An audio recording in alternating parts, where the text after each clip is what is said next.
Welcome to the Long Range Pursuit Podcast, presented by Gunwerk, where we learn about and share long-range shooting techniques, science, and gear.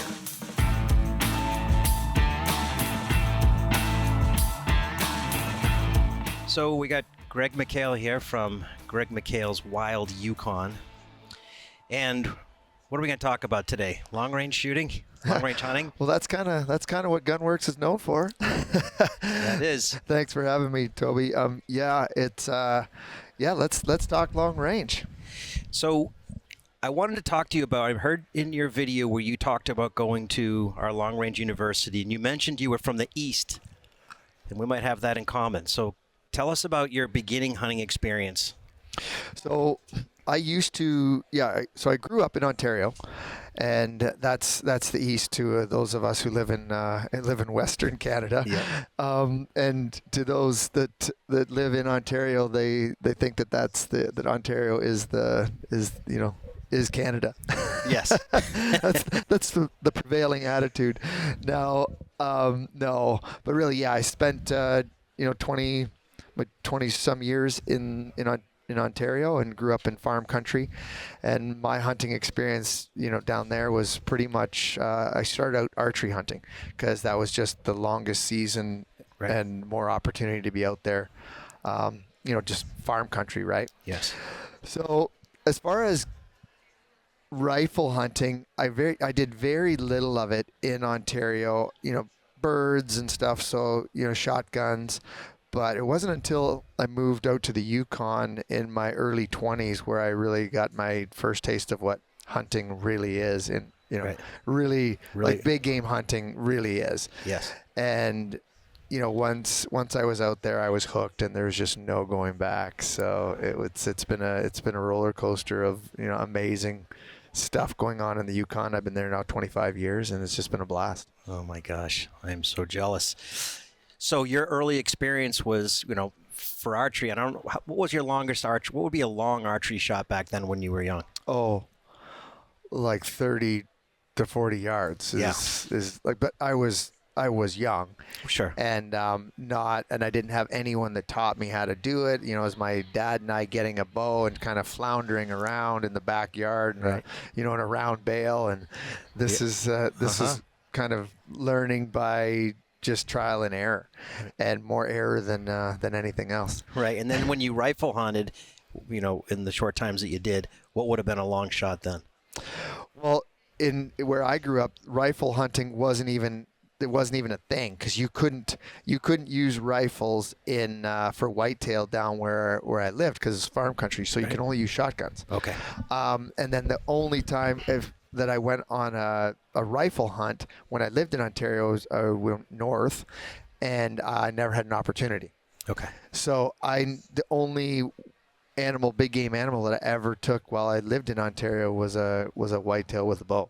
Right. All right. So we have a very similar experience, because when you're in those dense, hardwoods or whatever else, I mean, for me, 30 yards when I stepped back in the backyard was a long shot. Yeah. Yeah. And when I moved out to the west, I had my mind blown about what long distance was. And and all we had was shotgun as well, slug. And I don't even know if 100 would have been ever possible. I don't know if you could see 100 yards. Yeah. Right. So you could have taken longer shots with a shotgun where I grew up, because it was farm country, so there's fields and everything. Yep. But you couldn't use a rifle for fear of of shooting somebody's barn or house, right? You're exactly. So that was the kind of environment, and it wasn't conducive to even learning rifle hunting or understanding what a long range shot even is. Right. Right. Yeah. So it wasn't until I moved to the Yukon, and then even then it was so many years of thinking 400 yards was a long shot, because I came with this preconceived notion and of what I had, and also certainly at the time, long range shooting wasn't a thing. Correct. Yeah. So how the heck did you get to the Yukon? And then we'll talk about expanding your range. Yeah, well, that's it's a long story, but I'll try to cut it straight down here. I went to university. I was playing hockey at University of Windsor, and I was a security guard at a casino, and I saw guys. I was carding people for ID on their way in, and this guy had this Yukon driver's license, and it literally looked like something a grade 9er built in his backyard, Yeah. or in his basement or the garage, right? Yeah. So he could go get some beers on the weekend. Like it was, and I stopped and I had to double take, and the guy was, he was in his 20s, and we just struck up a conversation, and I was just like in awe about the stories that he told me of the Yukon. Yeah. And I spent 2 hours talking to him. I don't think he wanted to talk about the Yukon, and I wanted to listen. Right. So anyways, and it was 3 weeks later, my girlfriend at the time, my wife now, we packed up her car. She had a Plymouth Sundance. We filled it with every piece of camping and hiking gear that we owned, and we moved out west. Will the Sundance be part of your gear dump tomorrow? Will you explain the ultimate backwards vehicle? Yeah, exactly. I probably shouldn't tell the stories of what I put that car through in the Yukon, but it went places that it should never have gone. Let's put it that way. Well, as long as it got back. So you land in the Yukon and you do what? I mean, yeah, it was like, hey, what are we doing here? What are we gonna? And I knew I wanted to work in the outdoors, whether that was canoe tripping or mountain guiding or something. And obviously hunting was what I'd always done since I was a little kid. And I applied to every outfitter in the Yukon, like every single one of them. Yeah. And every single one of them turned me down. I had no horse experience. Grew up on a farm basically, but it was a cattle farm. Yeah. Dairy farm, and had no experience with packing horses. And I was from Ontario, and that was not a sought after type of individual. That's necessarily some kid that doesn't know anything about the mountains, doesn't know anything about big game out west. And so I had 2 interviews. Everyone else just right on the phone denied me. I had 2 interviews with 2 old-time characters, and neither one of them are alive now. But it was just straight denial. It was after they saw me and talking about how to throw a diamond and stuff like this. So maybe they were guys that were, most people didn't want to work for, and they were giving me a chance to even at least sit across the table. Right.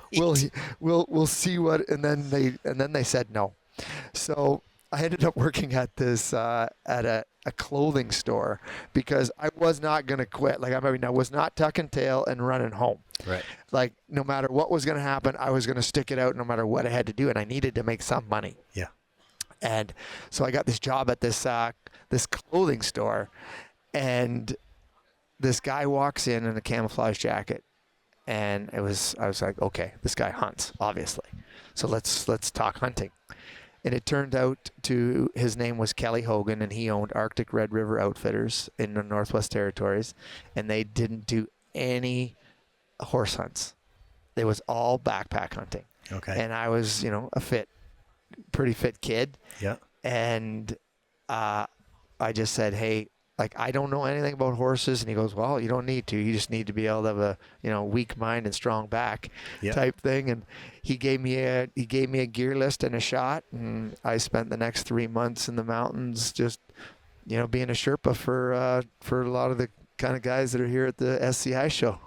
So that was a crash course. That was about as crash course as you're going to get at the sharp end of the sword, especially in that country.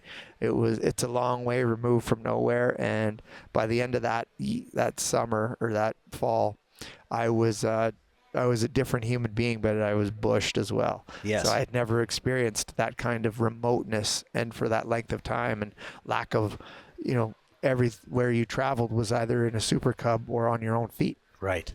And the world was a different place when I got home. So what happened after that? What's next? Yeah, well, I mean, just the progression. I also realized that this is not a career. Mm-hmm. It was not going to make enough money. Right. But it was such a great experience, and I've guided on and off over the years ever since. Yep. More for fun, but certainly not as a profession. And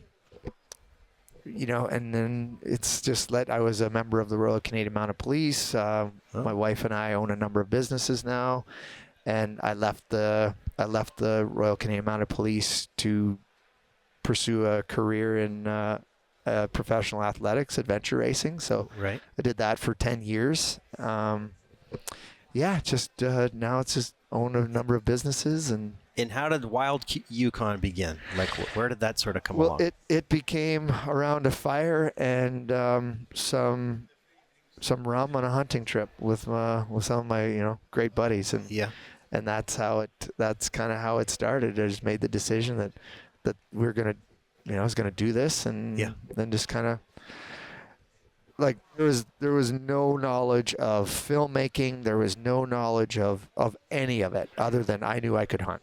Okay. And if I felt that if we had the right team that was fit enough that we could, we could do this. And I got my pilot's license long before that. But I started flying just for the purpose of hunting. So I had all of the tools. I had a Super Cub, and I had the tools to get us into the backcountry. And then it was, let's figure out how this whole TV gig works, and we did. Kind of in a dare, huh? Yeah. And so you've now been hunting for a bunch of years in the Yukon, and you came there with this shorter range perspective. How long did it take you to start to reconsider what you considered to be what was possible?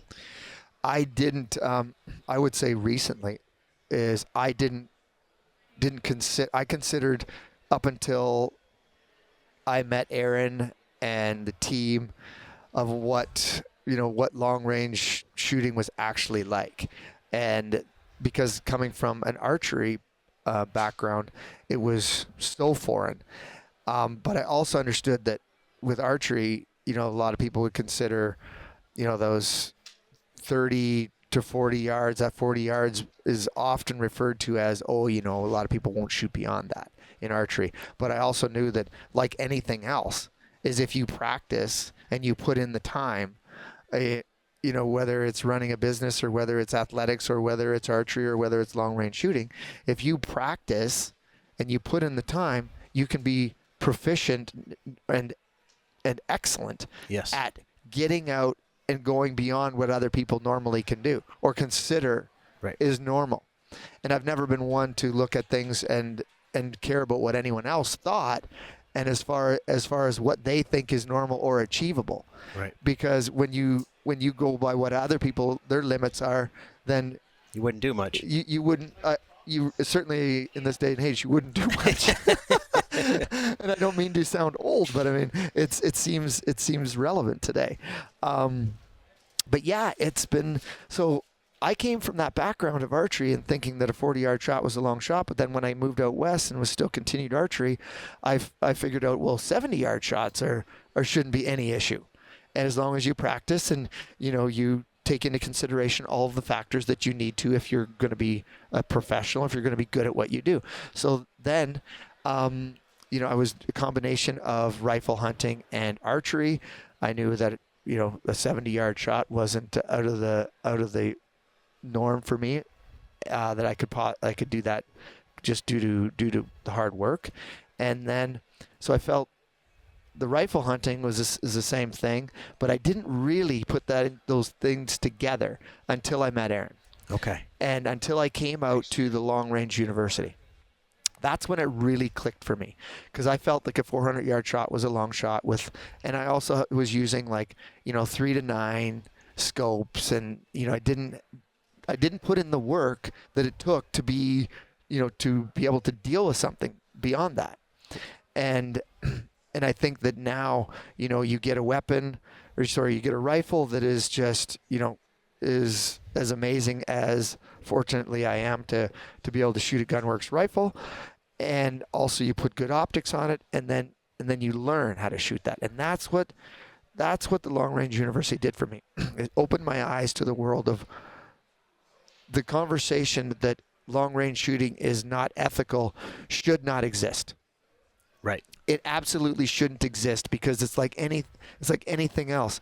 If you are proficient, you put in the time, you do the effort that is required to respect that game, and if you're willing to put in the time and effort that it takes to take 1,000-yard shot, and you know that, okay, the conditions are right, and I've done this, and I can do this, then it is absolutely ethical. Absolutely. I mean, you think about the different weapons that we can use, from a bow to Muzzy to shotgun up to a long-range rifle.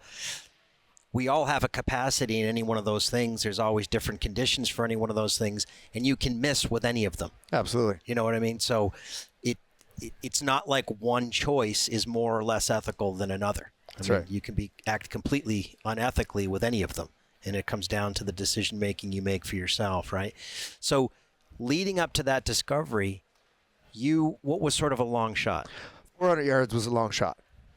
And do you have many memories of, if I had known this sooner, there were opportunities that I missed because I couldn't reach quite a little further? Well, in the sheep hills, there would have been lots. Yeah. That would have been doable. Absolutely. Yeah. That would be doable now, and that I probably spooked the game trying to get closer. More inexperienced as well. Right. So there's a number of factors there, but certainly, yeah, there would have been a number of times, or you have other people that you're hunting with that are also inexperienced, and you just don't have the ability to take those shots. But now it comes down to the amount of effort that you put forward into whatever weapon that you're using to hunt the game. So that's what it comes down to. You can't, when people talk about the ethics of, like, to your point, the ethics of one weapon over another, it shouldn't be a conversation. It should be a conversation about the person's ability. 100%. It's not an ethical question at all. It's And an your ability equipment. question. And why on your equipment? Yeah. Yeah. So I certainly don't buy into that whole ethics conversation at all when it comes to any weapon. It certainly shouldn't be a situation when it comes to long range shooting. When I took the university, it was such an eye opener, and I walked away from that 3 days, and I was just like, wow. It was literally the one thing that has probably changed my thoughts about hunting. That after 20 some years, I'd never thought I would have come across something like this again. Yeah, well, being a guy that's always pushing limits and looking for ways to get better, sometimes we're surprised when you find a place where we had our own blocks. Yeah. Yeah. And that was one that I just didn't consider until it was Aaron said, "Yeah, come on down," and I'm so happy that I did. It was such an amazing experience, and it's opened up the world of possibilities of what I can. Now the interesting thing is I'm more limited by what the cameras can deal with when Right. I'm on my own hunts now. Yes. It's not so much what I can deal with, because it's the capacity for the cameras to be able to reach out there and provide a quality product to the viewer Right. at the end of the day. So I still find myself in, like, that 400-yard range is a very, very nice range for the cameras. Right. But for me, it makes it easy because it's a chip shot. Yes. So it's fantastic. But I also do know I've taken those, 500 and 600-yard shots with the cameras. They just don't capture it as good as yep. I would like. Mm-hmm. So we try to close that distance to around the 400, which is just seems to be really good, and it's super easy for me. Makes sense. All right, so what do you got planned next for the Wild Yukon? Yeah, well, straight away we now, like, it's February now, so we're into bison hunting in March. Okay. I've got a couple bison hunts planned, so that's always fun after a winter of long, dark, cold days. Yes. The sun's coming back, and we're starting to get some good daylight. It's getting warmer, and fire up snow machines and go into the mountains looking for bison. All right. Yeah. And does anything fill your sort of spring, summer, or do you have a little bit of a break there? Yeah, that's after like bison season is over at the end of March, And then I have a number of other businesses, so we're pretty flat out. One is a tourism business, so it's really ramping up at that time, and takes a lot of work. And I'm not a huge bear hunting fan. No. It's not, that's really the only other animal that we can hunt in the spring, and it's not something that I get really jazzed about. I've taken lots of bears, and I don't need another rug, and I'm not a huge fan of bear meat, so I just don't tend not to do it. And it also just coincides with really a busy time of year for me. Well, that's convenient. And then what do you have planned for the fall? The fall is that's where it all comes together. Is it's sheep hunting, goat hunting, and moose. Those are my three favorite animals on the planet to hunt. Yep. With sheep being number one. And it always used to be moose, but man, those goats are starting to really. I'm really enjoying hunting goats now. What is it about it? Is it? It's just the mountains. With the mountains, yeah. It's just the mountains, and it's cool how goats, what they live in, and in the Yukon, generally speaking, they're it's a bit of a different challenge than sheep hunting because just by virtue of where they live, but typically getting up into goat country is the bush is just really thick and it's steep, so it just provides a little bit of a different challenge than sheep hunting, but it's all about the mountains. Different kind of an adventure race, I guess, right? Yeah. Yeah. All right. Well, I blew my finish, so I got to figure on something on how to wrap this up. The beautiful thing about editing. Exactly. Yeah. I used to sweat that. I got to get it straight in one thing. Yeah. So tomorrow you're doing a seminar on a gear dump. Yep. So it starts off, I've got my 7 top mountain hunting tips, and then I've got my backpack, and then I'll end it off with tearing my pack apart, and anyone that wants to show up can be able to. Can you give us a couple of the highlights? Like, what are a few of the big things you're going to cover? Well, I think that most, if anybody knows me, they're probably going to know that the top one is probably going to be fitness. Yes. And we're followed right closely with mental toughness, and so those are 2 things that I think are key to a successful mountain hunting, and I talk a little bit about those and kind of tear into what I think the kind of the best fitness program is for mountain hunting. I'll talk a little bit about that, and I'm just going to kind of keep it open to questions from the audience. I enjoy, because there's a lot of times that I've been doing this for 25 years and I kind of it's easy to lose sight of what a new person coming into this is really wanting to get out of it. So I love to leave these kind of conversations open for questions, and try to be as as intuitive to the audience as I can. But so it's 7 mountain hunting tips, and that's where we'll start. And then once we start digging into gear, there's always guys that are just, sheep hunters love gear. Well, are there any hunters that don't like gear? That's true. That's true. Sheep hunters love light gear. There you go. Yes. So yeah, it's always great to show kind of what I use and what I think that a pack should weigh. But then there's a lot of the factors that go along with that, and goes along with your fitness and your mental attitude that you take into the hills, and how they all kind of gel together. Absolutely. Well, Greg, thanks for taking some time out of your busy schedule. It's great to talk to you, and we wish you luck bison hunting. Yeah, thanks, Toby. Appreciate it. If you like what you're hearing here, please take a second and give us a 5-star rating and a positive review on iTunes or on your favorite podcast app. We appreciate your feedback and suggestions for topics you'd like discussed or questions you want answered on the podcast. You can reach out on Facebook or Instagram, or send us an email to podcast@gunwerks.com. Also, be sure and check out our full offering of long-range gear at gunwerks.com. Use promo code LRP for free shipping on any order.